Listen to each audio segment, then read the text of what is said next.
ሰላምና ጤና በያላችሁበት ለእናንተ ይሁን። የተከበራችሁ የፉትቦል ታይም ቤተሰቦች እንዴት ናችሁ? የዕለተ ሰኞ አዳዲስና ትኩስ ስፖርታዊ ዜናዎችን ይዘንላችሁ ቀርበናል። እስከ ፕሮግራማችን ፍጻሜ ድረስ አብራችሁ እንድትቆዩ በአክብሮት እንጋብዛለን። የዩቲዩብ ቻናላችንም ላይክ፣ ሼር፣ ሰብስክራይብ እያደረጋችሁ እንድታበረታቱን በአክብሮት እንጋብዛለን። ዛሬ ምሽት በትልቆቹ የአውሮፓ ሊጎች የሚደረጉ ቀሪ ጨዋታዎች አሉ። ትናንትና ከትናንት በስቲያ በርከት ያሉ ትልልቅ ጨዋታዎች ተደርገዋል። ዛሬም ቀጥለው ይደረጋሉ። በእንግሊዝ ፕሪሚየር ሊግ ተጠባቂ አንድ ጨዋታ አለ። በርንማውዝ ከፉልሃም ጋር የሚያደርጉት ተጠባቂ ጨዋታ ይደረጋል። ይህ ጨዋታ ምሽት 4 ሰዓት ላይ ሲል ይደረጋል። በቀጣይ ውድድር ዓመት ወደ አውሮፓ ቻምፒየንስ ሊግ ለመመለስ ምናልባትም ፉልሃም ዘንድሮ ጥሩ እንቅስቃሴ እያደረገ ይገኛል። ታዲያ ዛሬ ከአንድሬ ራዮላው ቡድን በርንማውዝ ጋራ እንግዲህ ቪታሊቲ ስቴዲየም የሚያደርገው ጨዋታ ይጠበቃል። ፉልሃሞች ጥሩ እንቅስቃሴ እያደረጉ ይገኛሉ። ዘንድሮ በፕሪሚየር ሊጉ በዚህ ሰዓት ላይ 8ኛ ደረጃ ላይ ይገኛሉ። 31 የሊግ ጨዋታዎችን ተጫውተው 48 ነጥብ በመሰብሰብ እንደዚሁ በርንማውዝም 10ኛ ደረጃ ላይ ተቀምጧል 45 ነጥብ በመሰብሰብ። በሁለቱ ክለቦች መካከል 3 ነጥብ ብቻ ነው ያለው። ዛሬ ምሽት ይህ ጨዋታ ስንት ለስንት ያልቃል? ተጠባቂ ጨዋታ ነው። በሌላኛው ተጠባቂ ጨዋታ በጣሊያን ሴሪያ የሚደረግ አንድ ጨዋታ አለ። የጣሊያን ሴሪያ እንግዲህ የዋንጫ ፉክክር አሁንም እንደተጧጧፈ ይገኛል። በዚህ ሰዓት ላይ ታዲያ ናፖሊ ከኢምፖሊ ጋር የሚያደርጉት ጨዋታ አለ። ምሽት 3 ሰዓት ከ45 ሲል ይደረጋል። ናፖሊዎች እንግዲህ በዚህ ሰዓት ላይ ከኢንተር ሚላን ስር በሁለተኛ ደረጃ ላይ ተቀምጠዋል። ኢንተር ሚላኖች እንግዲህ 32 የሊግ ጨዋታዎችን ተጫውተው በጣሊያን ሴሪያ ማለት ነው 71 ነጥብ በመሰብሰብ አንደኛ ደረጃ ላይ ተቀምጠዋል። እንደዚሁ ናፖሊዎች ደግሞ 31 የሊግ ጨዋታዎችን ተጫውተው አንድ ጨዋታ እየቀራቸው ማለት ነው 65 ነጥብ ሰብስበዋልና ዛሬ እንግዲህ ኢምፖሊን የሚያሸንፉ ከሆነ በአርማንዶ ማራዶና ስቴዲየም የሚደረግ ጨዋታ ነው። ይህን ጨዋታ የሚያሸንፉ ከሆነ ምናልባትም ነጥባቸውን ወደ 68 ከፍ በማድረግ ከናፖሊ ከኢንተር ጋር ያላቸውን የነጥብ ልዩነት ወደ 3 ዝቅ ማድረግ ይችላሉ። ሌላው ተጠባቂ ጨዋታ በስፓኒሽ ላሊጋ የሚደረግ ጨዋታ ነው። አትሌቲክ ቢልባኦ ከቫላዶሊድ ጋር የሚያደርገው ጨዋታ ይጠበቃል። ይህ ጨዋታ ምሽት 4 ሰዓት ላይ ሲል ይደረጋል። አትሌቲኮ ማድሪድ እንግዲህ አሁንም ቢሆን ከባርሴሎና በ10 ነጥብ ዝቅ ብሎ በ3ኛ ደረጃ ላይ ተቀምጧል። ባርሴሎና እንግዲህ የስፔን ላሊጋን ደረጃ ሰንጠረዥ እየመራ ይገኛል። በዚህ ሰዓት ላይ 31 የሊግ ጨዋታዎችን ተጫውቶ 70 ነጥብ ሰብስቦ አንደኛ ደረጃ ላይ ተቀምጧል።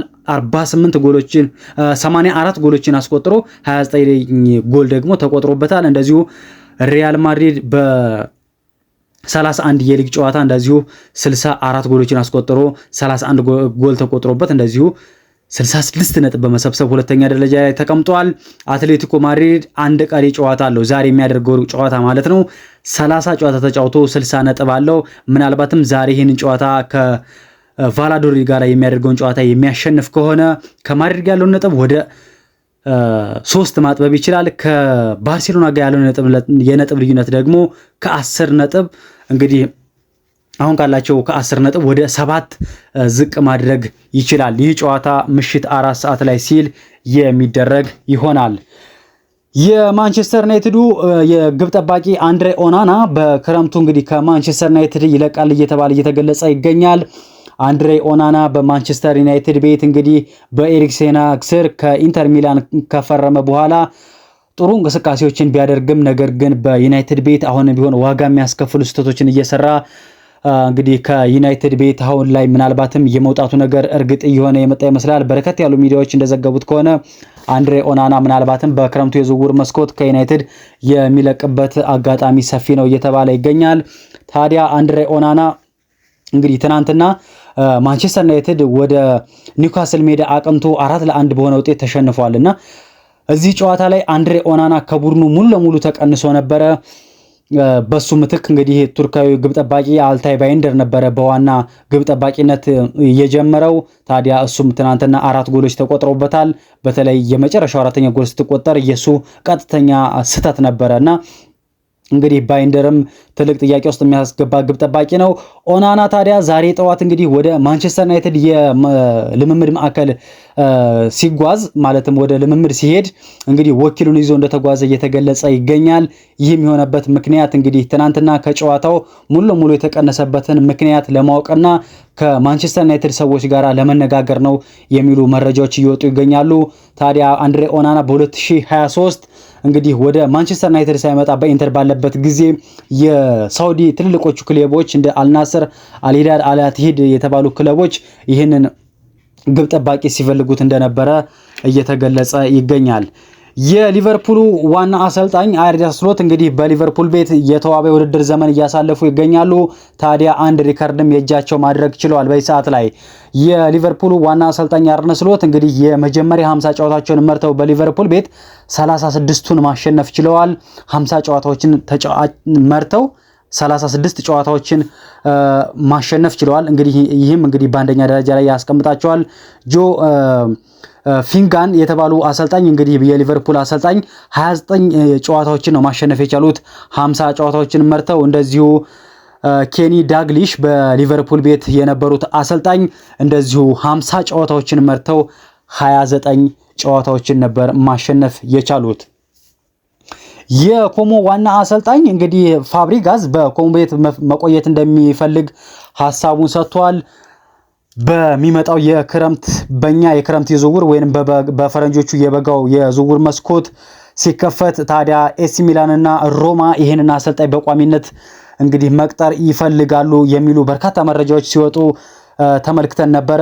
ዛሬ በወጡ መረጃዎች መሰረት ግን ከወደ ጣሊያን የወጡ ዘገባዎች እንደሚያመላክቱት ከሆነ እንግዲህ ፋብሪጋዝ በኮሞ ቤት መቆየት እንደሚፈልግና የሮማንና የኤሲ ሚላንን እንግዲህ በእነሱ የመፈለጉን ነገር እንዳልፈለገውና በኮሞ ቤት መቆየት እንደሚፈልግ ሀሳቡን ሰጥቷል። በዚህ ሳምንት እንግዲህ በፕሪሚየር ሊጉ አንድም የለንደን ክለብ ድል አልቀናውምና ምናልባትም አርሰናል ነጥብ ጥሏል፣ ቼልሲ እንደዚሁ ነጥብ ጥሏል።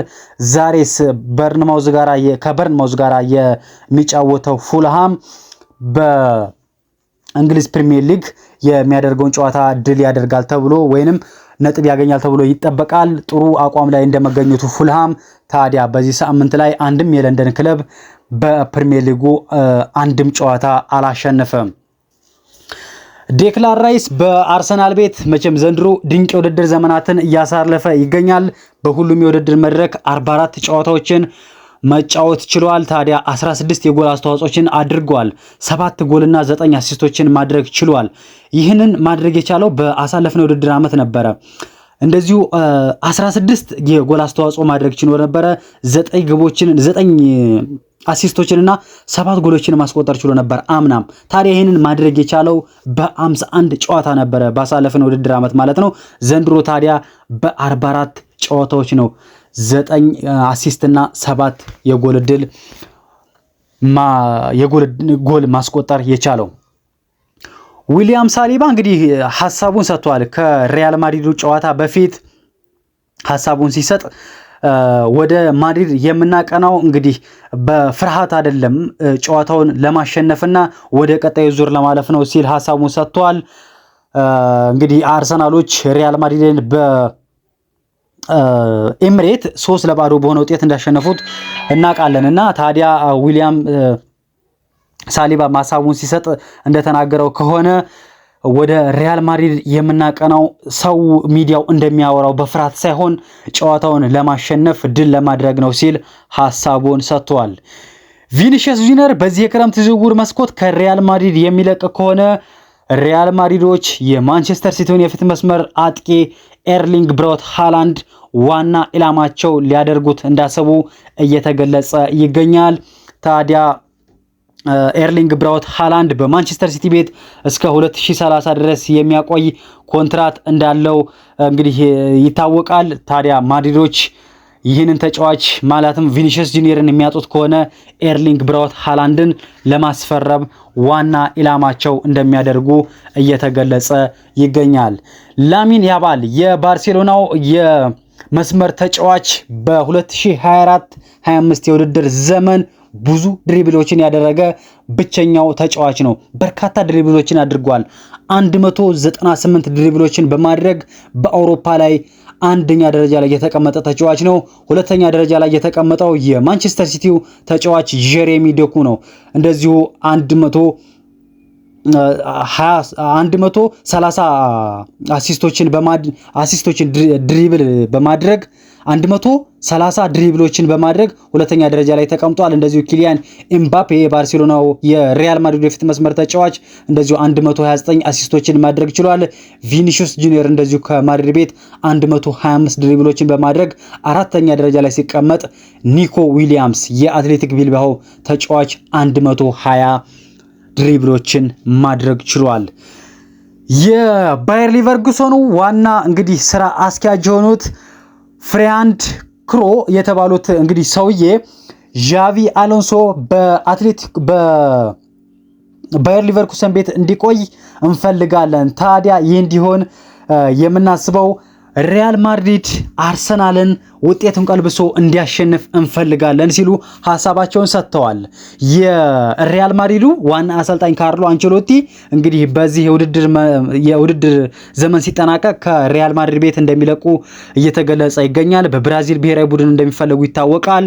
ታዲያ የባየር ሊቨርኩሰኑን ዋና አሰልጣኝ ዣቪ አሎንሶን ምትክ አድርገው ማስፈረም ይፈልጋሉ ሪያል ማድሪዶች እና ታዲያ ሰሞኑን እንግዲህ ሲነገር እንደነበረው እንደተገለጸው ሪያል ማድሪዶች የአርሰናሉን ጨዋታ በሳንቲያጎ በርናባው የሚቀለብሱት ከሆነ የካርሎ አንቸሎቲ እንግዲህ የስልጠና ዘመን ከፍ እንደሚል የባርሴሎናው የሪያል ማድሪዱ ዋና ኃላፊ የሆኑት እንግዲህ ሐሳባቸውን ሰጥተዋል እና ምናልባትም ታዲያ አርሰናሎች ይህንን ጨዋታ እንዲያሸንፉ እፈልጋለሁ፣ ዣቪ አሎንሶም ከኛ ጋራ እንዲቆይ እፈልጋለሁ ሲሉ የባየር ሊቨርኩሰኑ ዋና ስራ አስፈጻሚ ፍራንክ ካሮ ሐሳባቸውን ሰጥተዋል።